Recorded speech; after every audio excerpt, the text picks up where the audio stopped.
Bueno, continúan las reacciones en la concertación luego de que el conglomerado optara por no realizar primarias parlamentarias. La candidata presidencial Michelle Bachelet señaló estar decepcionada con la decisión que calificó de mala señal, mientras que otros miembros de la oposición sugieren primarias alternativas. Vamos a conversar de este y otros temas. Nos acompaña en CNN Chile el diputado de la Democracia Cristiana, Juan Carlos Latorre. ¿Cómo está, diputado? Muchas gracias por acompañarnos. ¿Cómo estás, Viviana? Muy buenos días. Vamos a tocar también ese tema que tiene relación con la contingencia, con lo que sucedió los últimos días, pero me gustaría partir por lo que sucede con las cifras del IPC, que han estado bastante cuestionadas, y con esta posibilidad de que se pueda citar en los próximos días tanto al ministro de Economía como de Hacienda. Ministro de Economía que todavía hay que esperar entonces también la confirmación de quién va a estar en ese cargo, pero obviamente para ir avanzando. ¿Cuál es la postura que tienen ustedes respecto a esto, de que finalmente cuánto tiempo más se puede esperar? Porque sabemos que esto puede ser un proceso largo de finalmente conocer qué tan graves o qué tan profundos pueden ser los errores que hay respecto a la cifra, por ejemplo, del IPC. Bueno, nosotros tenemos la convicción de que lo ocurrido en el Instituto Nacional de Estadística es algo gravísimo. Probablemente la gente no advierte el tremendo impacto que esto puede tener en estadísticas que sí impactan todos los días en la vida cotidiana de las personas. El aviso, la alerta sobre lo que está pasando en el INE, en realidad es algo que nosotros pudimos lateralmente conocer hace un par de meses. Y se puso en conocimiento el gobierno. Y yo creo que el gobierno, una vez más, fue lento en reaccionar. ¿Qué se dice respecto del INE? Primero, hay que tener presente que las denuncias vienen de adentro. Una persona de muy alto nivel, Mariana Cerreca, asesora directa del director, acusa cosas que son gravísimas. Primero, el que ha habido un manejo inadecuado de las fichas del censo, que se habrían agregado 800.000 personas al censo, y con ello obviamente se habría alterado mucho de la información que debía obtenerse. Y segundo, que se une también a críticas que había a la metodología de cálculo del índice de precio del consumidor. Se une también ella con afirmaciones que dicen que en realidad aquí ha habido una manipulación permanente del IPC. Esto no es menor. Se piensa, y hay un impacto no solamente en Chile, sino que también en el exterior. Esto afecta la credibilidad respecto de lo que ha sido el crecimiento del país y lo que ha sido las tasas de inflación. Y eso requiere una auditoría, porque eso impacta en los salarios de los trabajadores, impacta en sus créditos, en los cobros que hacen los bancos, los cobros que hacen la ISAPRE, en la forma como se reajustan los precios, en fin. El sueldo mínimo también está en este momento siendo debate o cuestionado respecto a los montos a partir justamente de esta cifra. Imagínate, porque en un gobierno que tiene un sello empresarial indiscutible, uno tiende a pensar que el sesgo que ha tenido esta manipulación de datos es en beneficio de algunos sectores y en desmedro de otros. Obviamente en desmedro de los trabajadores. Ahora, si así no fuera, de todas maneras, las denuncias que existen señalan que el sesgo en la manipulación de la inflación habría sido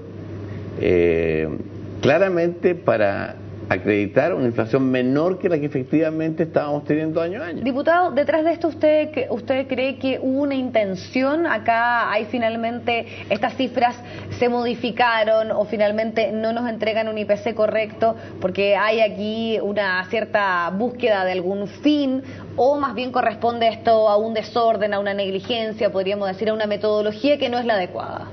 Mira, yo creo que primero, esto es un hecho grave, esto es interesante que la gente lo sepa. Nosotros hemos sido súper cautelosos en la forma de denunciarlo, pero esto es un hecho gravísimo. Esto puede terminar perfectamente en los tribunales, con una acusación bastante grave respecto a los responsables. Es grave en el trato a los funcionarios internamente, es grave respecto de la transparencia en la metodología utilizada, y va a tener, creo yo, que ser investigado a través de una comisión investigadora algún día en la Cámara de Diputados. Es mi impresión. Nosotros tenemos una sesión especial que va a tener lugar el 8 de mayo, en el que los antecedentes tendrán que ser expuestos por los parlamentarios y también por el gobierno. Ahora le quiero preguntar también por una reunión clave que tuvieron ustedes con la Asociación de Bancos, quienes también están bastante preocupados, pusieron un plazo cerca de 90 días para poder tener mayor claridad respecto a este tema, pero todo indica que este va a ser un proceso más bien largo. Además también hay ciertas críticas a que finalmente sea una auditoría interna y no externa la que pueda entregarnos mayor información respecto a qué es efectivamente lo que sucedió al interior del INE con estas cifras. Mira, la Asociación de Bancos ha tenido una reacción respecto al tema y su presidente, Jorge Aguat, estaba en reuniones también con el gobierno. Obviamente, ellos nos han manifestado su tremenda preocupación al respecto, pero yo tengo que ser súper sincero. Yo siempre he visto en los gremios empresariales un sesgo en su reacción. Si este manejo, esta manipulación de datos del Instituto Nacional de Estadística hubiera ocurrido durante un gobierno como los de la Concertación, esto habría sido un escándalo nacional en la prensa. O sea, aquí permanentemente se produce un intento por no mostrar lo grave que es esto por parte de los gremios empresariales que ven en su gobierno, porque no cabe ninguna duda que se identifican más con este gobierno que con los anteriores de la Concertación, ven el riesgo de ser demasiado críticos. Yo les pediría a ellos que sean bastante claros respecto a la importancia que esto tiene. O sea, la pérdida de credibilidad de las cifras del INE es algo que impacta brutalmente sobre lo que significa la impresión externa del país, lo que es la rigurosidad con que Chile ha hecho sus cosas, el respeto a una institución que es muy históricamente muy relevante en Chile, como el Instituto Nacional de Estadística, el respeto también, con todo, yo lo digo porque es parte de lo que ha pasado, a propósito de tu pregunta, falta respeto al sector público. Yo creo que muchas veces la gente que llega al sector público a hacer, como dicen ellos, su apostolado después de haber sido exitoso en el mundo académico, en el mundo empresarial, en cualquier mundo, y llegan a cargo y dicen, yo vengo a entregar ahora lo que yo sé. Y lo hacen muchas veces sin respeto al sector público. Eso es lo que pasó en el INE. Para ir también un poco cerrando este tema de las cifras del IPC particularmente, ¿dónde creen ustedes que estaría el error? Porque finalmente aquí se sabe que la canasta, que finalmente, y también los bienes y servicios por los cuales se calcula este índice de precio al consumidor, siempre es variable, va de acuerdo también a los tiempos que van cambiando. ¿Cuál creen ustedes que finalmente esta metodología que no sería la adecuada, que nos estaría entregando un INE mucho más bajo, según lo que se ha planteado por parte de alguna de las voces más críticas, que podría ser hasta el doble, de cerca de un 3% versus el 1,5%, que se ha entregado como cifra oficial? ¿En qué se basaría ese error, pensando en que al parecer la metodología utilizada en los últimos años es bastante similar y ha tenido pequeñas modificaciones? ¿Dónde estaría la principal complejidad o la principal situación que estaría que nosotros nos estuviéramos rigiendo por un INE que no es el correcto? O sea, perdón, por un IPC. Mira, Viviana, yo creo que eso es parte de la investigación que es necesario realizar. Es difícil desde fuera del INE porque hay cierta rigurosidad también en una institución que tiene una historia para acceder a los datos que le permitieran a uno hacer una acusación clara respecto al tema. Por eso yo pienso que es necesario que haya una investigación al respecto. Hubo siempre una discusión respecto a metodología, o sea, parte de lo que tú estás señalando. Segundo, existe una acusación de que ha habido manipulación de datos, manipulación directa. También en el caso del IPC, porque hasta ahora habíamos estado concentrados en el tema del censo. En el IPC. Y entonces la duda que surge es que tendríamos nosotros varios años en los que lo que se señala como inflación de promedio 1.5 y que conlleva además tasa de crecimiento del país de X%, no son reales, que están alteradas. Eso impacta sobre los salarios de los trabajadores. El sueldo mínimo, por ejemplo, tiene como referencia inevitablemente lo que ha sido el alza del costo de la vida, pero también hay un montón de otros aspectos de la vida cotidiana de las personas que se van ajustando o reajustando teniendo en consideración lo que es el IPC.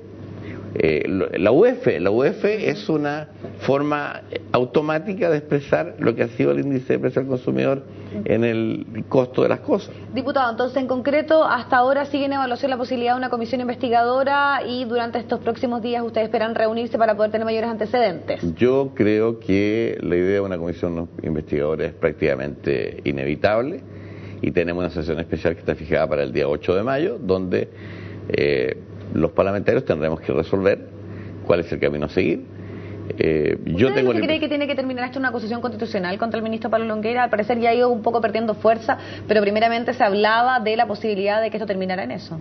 No, yo creo que no. Yo creo que eso sería victimizarlo cuando hoy día es candidato presidencial. Sería un error político, pero no cabe ninguna duda que él tiene responsabilidad política, porque es una de las instituciones que estaban bajo su conducción. Ahora, responsabilidad directa obviamente no tiene. Me parecería súper injusto cargarle a él la mano respecto de la falta de rigurosidad y la gravedad de la manipulación de datos que se le asigna a Sion Lavey, que dirigía el INE. Yo creo sinceramente que él debe estar preocupado por esto. A mí me preocupa que Pablo Longueira no haya reaccionado antes, porque toda la información que tenemos nosotros es que directamente se le informó a él por parte de parlamentarios, senadores y diputados de esta situación, en forma privada, antes de que esto ocurriera. Estaba en conocimiento y podría haber hecho algo, ese es el planteamiento que tiene usted. Esa es la impresión que yo tengo y bueno, tengo confianza en el actual director, creo que es una persona que puede corregir, pero necesita meses, 3, 4, 5, 6 meses para poder determinar exactamente el impacto sobre el censo, que tiene una cantidad de aplicaciones en la vida nacional, políticas públicas, etcétera, y lo que ha sido la manipulación del IPC. Diputado, lo quiero llevar a otro tema que tiene relación con lo que pasa en su conglomerado y este fracaso de la posibilidad de inscribir la participación en las primarias parlamentarias. Muchas voces dicen que la DC es el culpable de que no se llegara a un acuerdo. ¿Cuál es su parecer respecto a esa situación? ¿Qué falló? ¿Por qué finalmente no se logró que esta nueva mayoría tuviese primarias parlamentarias? Bueno, a mí me parece que acusar a la democracia cristiana de esto es un acto de hipocresía de algunos dirigentes políticos que no son capaces de asumir su propia responsabilidad. ¿Los presidentes del PP y el PS, dice usted? Yo creo que no cabe duda. Directamente pienso que ellos debieron haber sido bastante más rigurosos en su reacción. Porque primero, las primarias parlamentarias constituyeron una novedad que nunca había existido antes. Y obviamente para un conglomerado político que en gran medida lo que intenta es transar, pactar cuáles van a ser los cupos que va a tener cada partido. Piensa tú que una lista binominal ya tiene 120 cupos, cada partido aspira a tener un número determinado de cupos, de candidaturas. La democracia cristiana, de acuerdo al porcentaje que tiene más o menos en su votación histórica y la de los últimos años, aspira, por ejemplo, a una cifra que bordea los 40 cupos. O sea, la democracia cristiana sabe de antemano que hay 20 distritos en el país de los 60 en los cuales tiene que ceder la posibilidad de hallar un candidato propio en beneficio de la coalición. Entonces, esto se va aproximando en las conversaciones y se llega inevitablemente, y esto es histórico, a que hay un grupo de distritos en los cuales existe una discusión mayor. Entonces, el número de distritos en los cuales eventualmente esa discusión mayor podía resolverse a través de primarias, vale decir, donde había 3 o más candidatos, una votación abierta para definir 2 cupos. Entonces el tema no estaba referido a todos los distritos, está referido a aproximadamente 10, 11 distritos donde iban a la primaria, no más. ¿Pero le parece a usted el costo que se pagó de finalmente dejar en nada todo el avance que había en varios cupos por solamente un par de ellos que sabemos que fueron los últimos que estaban en las negociaciones antes de la... Yo creo que es lamentable que haya ocurrido. A mí no me gusta, yo fui presidente de la democracia cristiana, me correspondió participar en negociaciones de este tipo y bueno, creo que logramos un resultado más redondo en menos plazo, pero da lo mismo, y no es el punto. Para mí el punto, ¿sabes cuál es? El que se exagere algo que se impone por razones ajenas a nuestra voluntad. El sistema binominal es lo que obliga a que un joven como Giorgio Jackson, del cual yo tengo la mejor opinión, para poder ser parlamentario, tiene que ir en una lista acordada con su partido. De lo contrario, no logra probablemente por sí solo canalizar toda la votación que requiere. Y lo mismo puede ocurrir respecto a muchas otras personas. Estoy dando el caso de Giorgio porque es una persona que yo conozco, aprecio mucho, lo considero una persona que Diputado, tiene mucho futuro y que sería bueno fuera parlamentario. Perdón, y en ese sentido, esta propuesta que hace el candidato Claudio Rego, candidato de su partido, de decir, hagamos primarias, independiente que ya no esté bajo la regulación de la ley, voluntaria. Me parece bien. ¿Usted cree que es una buena posibilidad? Sí, donde sea necesario. Yo creo que cada partido legítimamente va a defender algunos de sus candidatos. Por ejemplo, yo lo tengo que decir derechamente, yo creo que no puede ser que un partido te obligue a tener una primaria cuando tú tienes un diputado en ejercicio que ha demostrado tener una alta votación. Eso es como obligar a ese candidato a un examen que en realidad ya tuvo antes. Entonces, para si muchos apela a la renovación política a través de ese tipo, y que no haya que no se repitan ciertos nombres y no se establezcan como... Las ventajas que tiene un diputado en ejercicio en una primaria son evidentes. Yo creo que no afecta tanto a los parlamentarios en ejercicio el que haya primaria. Yo creo que si un parlamentario en ejercicio pierde una primaria en su distrito, bueno, en realidad tenía que haber sido para la casa antes. Diputado, nos queda muy poco tiempo, pero no puedo dejar de preguntarle respecto a la situación de análisis, de estudio en la cual está Andrés Velasco. ¿Usted cree que perjudica su eventual bajada de las primarias el no participar en este proceso de la oposición? Yo creo que Andrés Velasco es una persona que ha tenido un comportamiento muy errático políticamente. Yo considero que él no está en condiciones de decirle a los demás cómo se hacen ver las cosas. ¿Se le debe autorizar por parte de los partidos de la oposición la posibilidad de salirse? Es que yo creo que él no tiene... no sabemos lo que va a pensar la próxima semana, ¿te das cuenta? O sea, una persona que dice una cosa en una fecha y va cambiando su parecer prácticamente una vez al mes, parece que tuviera una vez al mes una nueva reflexión. Entonces, a mí me parece que no corresponde. Él firmó un pacto presidencial que nada tiene que ver, en el caso de él, con las primarias parlamentarias. Nada, porque él no tiene candidatos parlamentarios. Entonces esto, como bien decía Ignacio Bogar, es un berrinche. ¿Para usted también es un berrinche? Sí, yo creo que... Pero además es un berrinche errático de una persona que hoy día pretende darnos clase a los políticos, habiendo sido él una de las personas claves en un gobierno de la Concertación. Y en mi opinión, probablemente el responsable de políticas públicas que llevaron a que la Concertación perdiera el gobierno. Le queremos agradecer muchísimo, diputado, haber estado junto a nosotros. Muchas gracias, que esté bien.